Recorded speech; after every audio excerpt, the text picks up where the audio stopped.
Hi, I'm reading from the book Färjan by me, Tomas Berglund, the ferry in English. And we are now on the 22nd episode.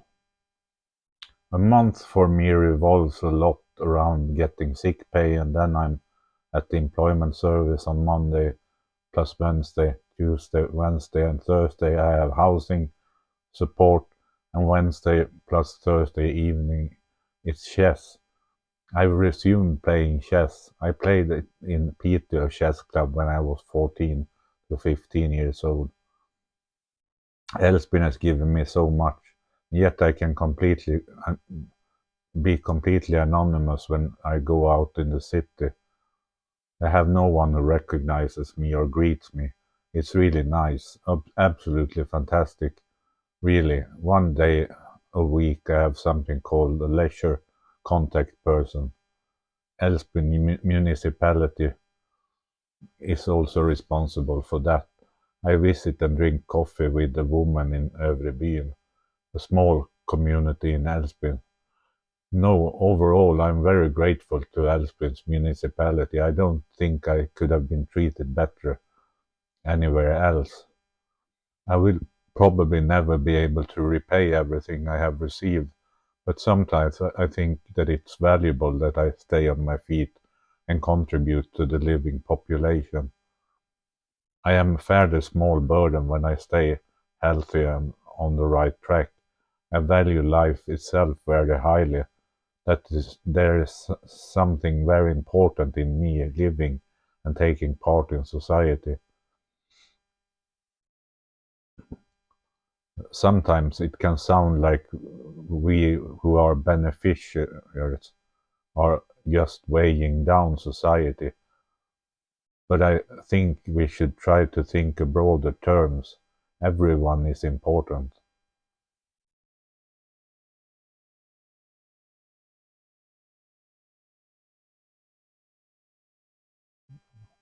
Johannes has told us about his upbringing in Älvsbyn, or in a small village outside of Älvsbyn.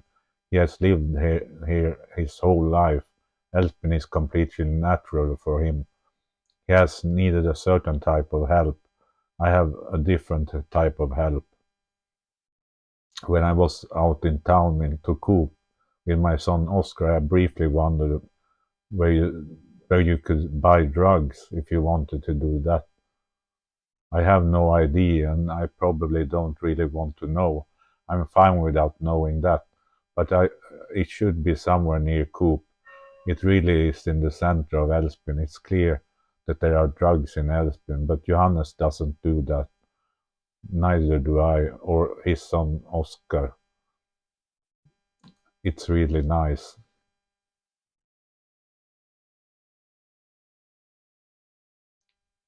A long time ago, there were soldiers here, and their own had and the municipality had its own hospital. But then the military started to lay off regiment after regiment. They did, however, lay off quite a few. The railway was still here. It is a bit strangely located, few miles inland along the northern coast. You have to take a special train down to the coast. Time has been tough for Älvsbyn, but they have survived. There is a strength somewhere in the small society community. I had hardly know anyone at all when I leave the house, yet everything keeps going. If I need help with the apartment, I just call someone from Älvsbybo. Then they come and help. These have certainly been tough years for many companies from Älvsbyn. It may have cleaned up the economy, so to say. Next chapter, mixed. The snow has just arrived. I'm thinking about moving to Skåne, as far as south as it goes in Sweden. Why not? Hasse lives there. Oscar can travel and visit me, as well as I can visit him. Then there are relatives and friends left. I can't replace them. Tom, David, Matthias, mom, aunt, uncle, and friends, but I'm building up a network of contacts again quite quickly. I think so, or I'm sure of that, but it might get harder as the years go by. You can join a chess club and a photograph club and some other association, then it goes faster. My uncle Hasse is doing dancing. It seems like fun. It's November 23, minus 12 degrees Celsius. In a month, it's the darkest day of the year. So now we enter a kingdom of darkness. In 2 months, it will start to turn seriously. Then it'll start to get brighter. But until then, we have to hold on to each other. We have to support each other. Why do we live here? Why do we live here anyway? Why not Portugal or Spain? Friends. Do I have as many friends that that I can care about here in Norrbotten? Probably not. Anders and Maria, Lars-Ove and Sanna, some new ones with the chess club in Älvsbyn. But otherwise, I don't know. I'll have to check my mobile phone. It's there in black and white, the list of all phone numbers. Why am I so tired in the morning? Of course, it has to do with the medication. It's I get a good night's sleep, and then I have a pretty good day, or most of the time a good day. Now I'm down to two Nusinon, and then maybe I should take another one, take another off.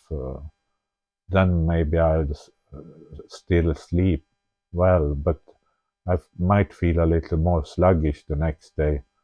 I'll try it tonight. What happens when you start tinkering with the medication is that you disrupt the rhythm a bit. It can be difficult to know, to get an overview, to make an evaluation over a larger period of time, not just a day, maybe over a week or so. One evening I had revelation that I could just as easily have walked on my hands as I do on my feet. That my feet look down on the rest of the body or up, however you want to look at it. But the eyes are on the head, and the head is on the top of the body. That you put the sock on your foot, and then shoe on the sock, and then you shuffle around on your feet, clap, clap, clap. It can be nice to walk barefoot, but it can be nice to wear shoes or slippers. You can walk on your hands instead. Eskil calls me, otherwise I've always been the one who calls him. That's how it is. Those who want to get a hold of one, those who don't want to get a hold of the other. Advantage and disadvantage respectively. Ladies from Ukraine are looking for somewhere to have a party. I didn't connect right away. They want a pre-party and maybe able to go to a disco. Why can't they be at their place of residence? But when I talk to cousin David, it strikes me that it's maybe because it's partly about not being with the children. To let the children have a quiet and comfortable time while they go out and have fun themselves. That's how it has to be. They want to be able to be alone. But I'm torn in my soul, not easy.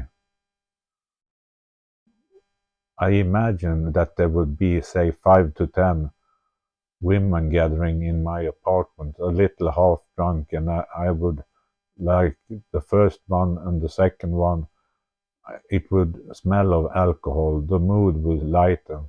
Maybe I would be delighted. Delighted is a fantastic word, almost like pure joy. I would find someone to like, not so bad.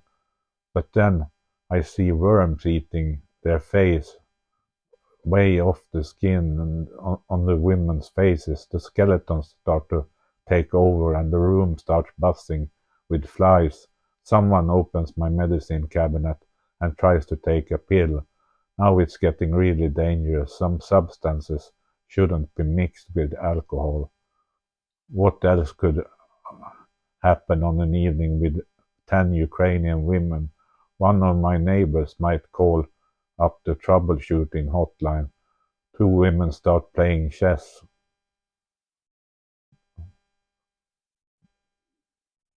Someone smears lipstick all over my white sofa. Red lipstick. Someone opens the windows wide. Someone manages to connect the TV and the DVD. So there's some noise from these. Some go out and smoke. Humid air billows from the stairwell into the all air outside. It's been a long time since there was party in this apartment. It's been a long time. It was probably the last time Ahmed lived here. It must have been a lot of life in the apartment then. Nothing happens now, nothing more. I have hardly thought about sex for a couple of years. I thought it disappeared when I was given my blood pressure lowering amlodipine. Now I have another medication, but I still have no desire. Maybe it's happening. I don't know for sure how boring life can be without desire, not feeling like it's tingling. It could, of course, be one of my other medications, and that I am so bad at moving, but I think it's due to the medication. Why I am constantly denied what seems to be taken for granted by all other people. My sex drive has been strong, an important part of my life, but you get used to it.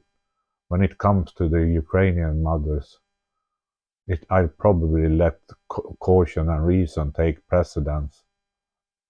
Imagine if someone were to cram in my medication, or if an accident were to happen in my home or around me, it would be so unnecessary.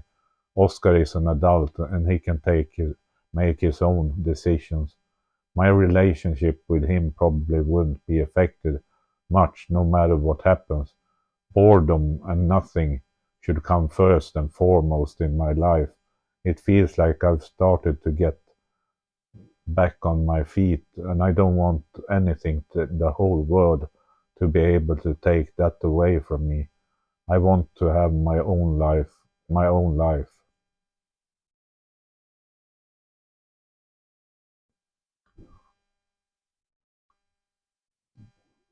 Sometimes I think about where my thoughts and interests are.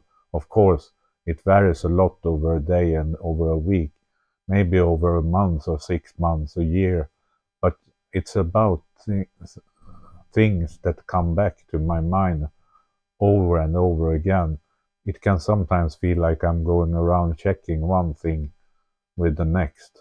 When it comes to the digital world, I have my laptop on which I check my email or Gmail, and also scroll through new events on Facebook and Instagram.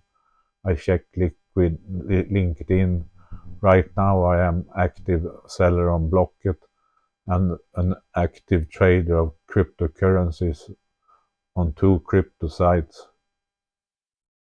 Today I have pain in my right upper arm and almost to my shoulder. It, it's that flu medicine shot I took the other day. It was cool to see how the two ladies at the vaccination computers were a little suspicious at first when I came to my age, and that I was probably young enough to get the vaccine. Then I told them that had housing benefit, and they played around with each other and ended up as a category 9A or whatever they said. So the problem was solved. Good God, how good and nice. Sometimes government officials make wise decisions. Sometimes life works in the best possible way. A few days before that, I had my fifth shot of corona vaccine, and it has been hurting my left upper arm for several days. They must have had a blood vessel, as I still have a pretty big bruise on my left arm. Could this have been contributed to my feeling tired lately? I've been looking forward to getting in and going to bed. Not putting on an engine heater, but just to going straight in and sleeping. Today I came to put on the engine heater for tomorrow. It feels like I'm winning step by step. I'm spreading myself out. I'm going around, gaining ground. It's definitely the right direction. Just being able to be, just being able to do the bare essential isn't much fun. It feels like you're climbing a cliff, and then you gain a meter, and then you slide down almost a meter, and then you start over, and then it hurts to open your eyes. You'd rather not open your eyes. Do I have a blanket to put between me? Do I have a blanket to hold on to? A while ago, I was so small and without worries. I lived a life without demands, a life without sorrows and troubles. I just was, and my thoughts and days just came and went, like on rails. Now it's not like that anymore. Now there's pain in almost everything, and I wonder when I can get out of here, far away from here. I've turned 48. It was 20. I was 20 when I met Oscar's mother, and 30 when we had Oscar. Since then, I've had 2 6 months long relationship with women, nothing more. I've kind of not felt good enough to get into a relationship with a woman because it's a female partner I want, someone I want to live with. How can I know that? I don't know. It just feels inside of me that a woman would be the right thing. It's something you feel deep down. It's not something that's easy to explain. I don't want to inflict a tragic fate on anyone. My fate. I can't expect someone to lift me out of my swamp. That would be too much.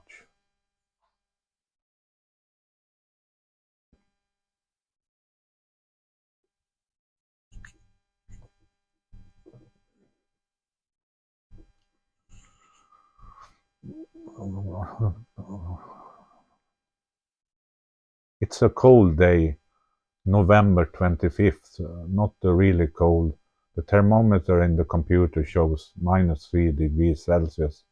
There's a pale light outside. I mostly devote myself to writing. I managed to get my bowel movements done. I called the drug clinic back and forth. Kidney tests have been taken out, but not showing too much. Uh, but not lithium tests, so I'm going to redo those. A caring nurse, she wants me well. I almost think she's showing too much care for me. Strange, ain't am I that important? My body is a dumping ground for chemicals. No one would want the medications I have except me. I know what the alternative is. I actually do. What is the alternative to medication? Poor sleep, confusion, hearing sound, seeing visions, not being able to participate in normal everyday activities for a long time. I have to cancel basically everything. I have no way of deciding basically anything. I can say and do things that I would never say or do when I was well and healthy. I am like a fruit that can rot from the inside. I can look good and nice on the outside, but when you put your teeth into it, you can taste the rotten taste. You just throw the rotten fruit away, throw it away. Nothing that anyone wants. Just a few days ago, everything worked by itself.